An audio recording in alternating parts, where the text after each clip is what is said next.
Hey there, welcome to LSAT Demon Daily. I'm Erik, that's Callie, and we are both teachers and tutors with LSAT Demon. Callie, thanks for joining. How you doing? Good. Thank you for hosting the podcast. What are we interested in talking about today? Yeah, so we got a email from Lindsay. Lindsay writes in and says, "Hi, I studied for the LSAT and scored a 154 the first time, but I was pretty relaxed on my studying and only studied for about 2.5 months. So 154 after a couple months of relaxed study." We don't know anything more about what Lindsay means by relaxed study, but okay. I'm studying for it again after taking some time off while I thought about it and wanted to take it again to go to law school. I decided after working as a paralegal for some time. Now I'm studying again, but I find it difficult to motivate myself to do it after working all day, and I'm not seeing a lot of improvement in my score. Lindsay also writes that she's stressed at the idea of trying to get into a competitive law school with a okay GPA, 3.45. But Lindsay says that I can't really seem to break out of this study and score rut. What do you recommend? All the best, Lindsay. So yeah, thanks, Lindsay, for the question. I think this is super common. How do we motivate ourselves to study in the midst of a busy working and life schedule? Callie, what do you think? You have any experience with these issues? Yeah, definitely. I also had like some relaxed studying for a long time, probably like a year or so, and it did not make any difference. So I wasn't sure really what relaxed studying would mean to everyone if ever like other people are using different programs. Sometimes it means like watching lessons or just learning all the useless terminologies and the logic.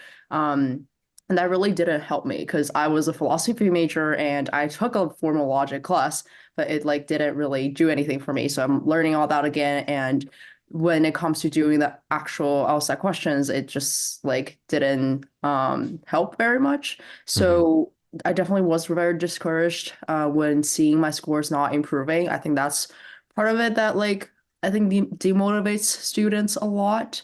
But my personal thinking on this is that there are two aspects of it. One is that like if you don't have the motivation, right, currently, maybe I think it's time to reconsider why that is, because I don't think it should be something that's difficult, right? Like motivation is not something that you can manually curate very easily. So if you are not that motivated to go to law school, then of course you wouldn't be so motivated to take the LSAT or to do enough practice on it, right? So I think that's one aspect of it, maybe just reconsidering what's, the driving factor behind you doing this. And sometimes I think students discover that that's not something that they want to do, and that's Mm. totally fine. But I think there is a natural element that comes with motivation. Like it shouldn't be super difficult, right? And then the other aspect, I think, is just the obstacles, or as you said, like the lack of motivation.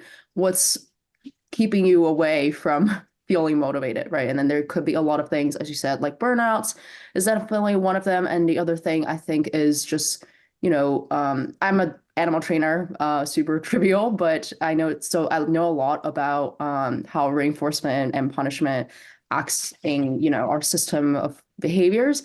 And the key concept really is to do a little a day. Like that's, how we train animals as well. Like they need to feel that reinforcement as frequently as possible. Like the value of reinforcement needs to be high, and then the frequency needs to be high as well for you to actually want to repeat the behavior again. So I think that's a good thing to think about when you're doing the LSAT. Like a lot of people start with, 4 or 5 hours a day, which is just not realistic. While others, if you just do one question a day and feel like you're really accomplished, you really understood what was going on, like that could be a lot more reinforcing than having a 4 hour practice test and then feeling like, oh, I'm overwhelmed. I can't even review anything. I didn't improve and getting a shitty score, right? Like that's all really, really discouraging for people. So I Yeah. think there are definitely a lot of obstacles as well. But do you have any other thoughts on like what obstacles there might be for lack of motivation? Yeah. Well, I also noticed Lindsay mentions finding it difficult to find motivation after a workday. And I agree. After a workday, you're tired, you're burnt out, you just want to crash on the couch and watch TV, right? When I was studying and working full time and also working part time on the side of working full time, I knew I had to study in the mornings. And that required me to make a conscious change to my schedule, but I knew that I would be sharpest and freshest in the morning before then grinding through a day's work. So I would offer that, Lindsay, as maybe one thing to think about. If you're finding it difficult to get an LSAT study after the workday, does it mean waking up an hour or two earlier each day? It might. That's what I ended up doing. Was I said, yep, okay, I'm going to start waking up at 5 so that I can do what I need to get in my LSAT study before work. And that worked for me. It's not going to work for everybody, but consider that. Can you rearrange your schedule so that you're not trying to study at the most like burnt out you are during the day? Is that what you did, Callie? So I share a very similar experience, right? Like I am not a morning person. I was not. Now I am because of that. I was not a morning person. And I like my mornings to be slow and like, but at the time when I started seriously studying for the LSAT, I worked 3 part-time jobs, which added up to be a little more than a full-time job. And I tried, right, like after work, I was like, oh, I have a huge chunk of time in the evening, which makes sense. So I understand why Lindsay might be thinking about that, but I was wondering if there is any particular reason for her to not consider the morning, if it's like, if she's not generally a morning person or what is the reason. But the LSAT is just so I think like relaxed studying doesn't work because it's so like in the beginning, especially, it could be very demanding of your brain power. And if even if you spend a full day relaxing, at the end of the day, you might just not have that extra brain power to process anything. In the beginning, I was reading each LR questions like 5 times to understand even what I was saying. Like, if I were to, study it in the evening, but I realized that in the morning I can go a lot slower, but still like grasp the information a lot faster. So I think there is this like very obvious difference for me. That's why I decided to, okay, like, well, maybe I'm not going to wake up at 5 every day, like to start with, because that's not my routine. But I can start the change by maybe waking up just 15 minutes earlier, right? And do one LR question, see if I feel accomplished and review it. And then do my like the rest of my morning and then not worry about it for the rest of the day. So I think that's definitely a good idea to try, like with the schedule. And I agree, like motivation partially, I think needs to come from like consistency. So finding a schedule, a conscious planning that like works for you in your schedule is super, super important. Totally.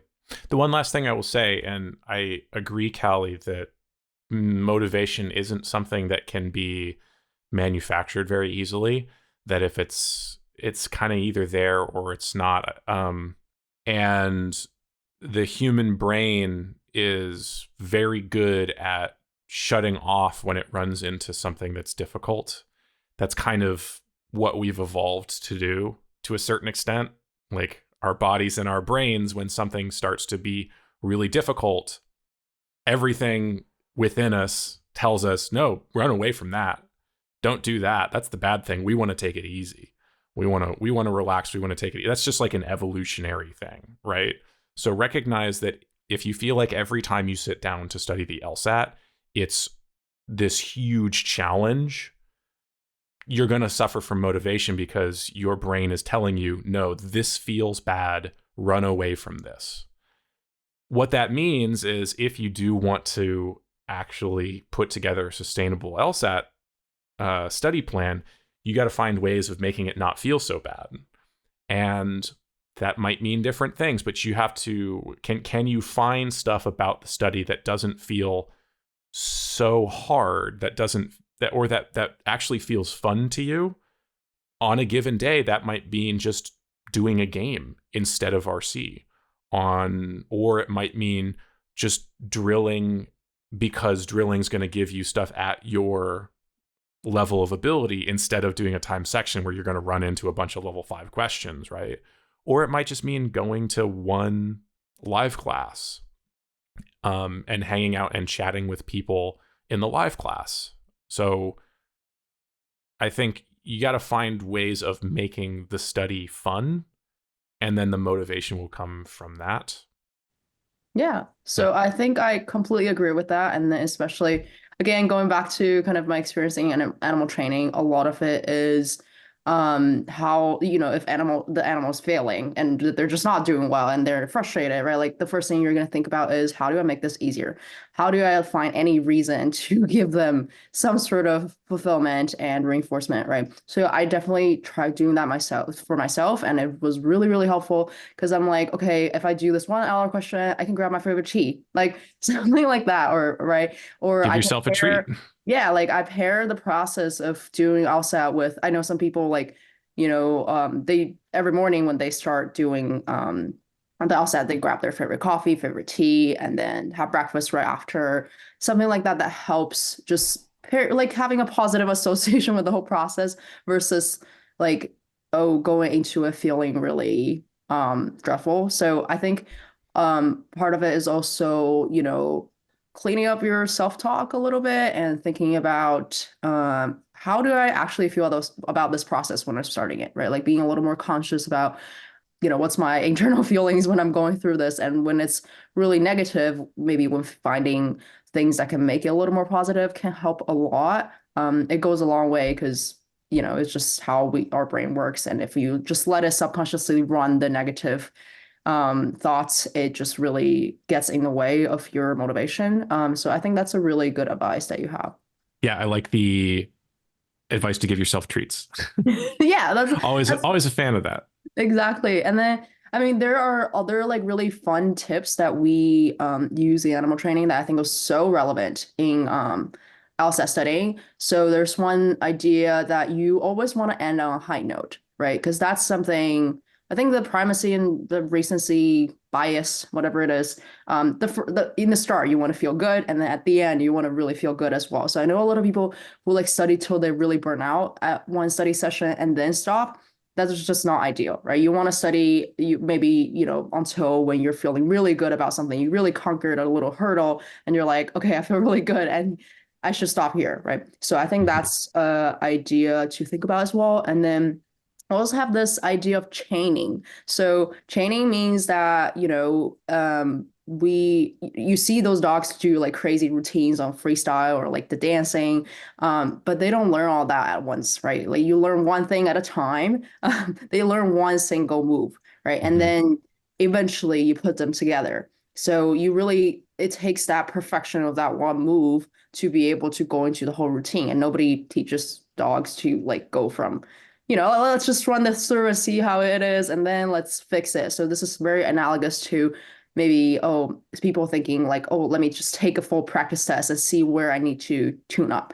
That's not how it works, right? Like we have to Mhm. do one question at a time, make sure we really know what's going on. And when it gets really easy, then putting it together, putting 10 questions together, 20 questions together, and eventually 25 to 28, right? Like that's the realistic path.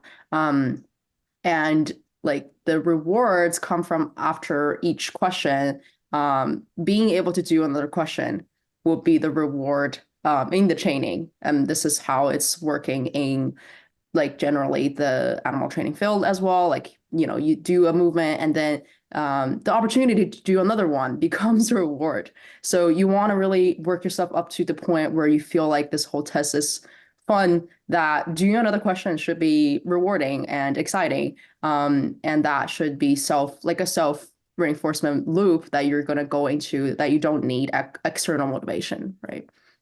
Amazing. I feel like I've learned so much today. Thank you for all this info from the animal training world.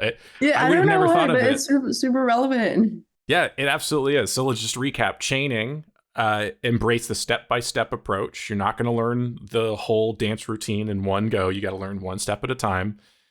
Ending on a high note. That's great. So that tomorrow, when it comes time to study, you're thinking, "Oh, I get to go to a good place again. Yeah, When I study, it's not going to be like last time when I felt terrible at the end. No, end on a high note. That's great. And reward yourself every once in a while. exactly. And make things Build. easy if it's hard. Like there's no point in trying.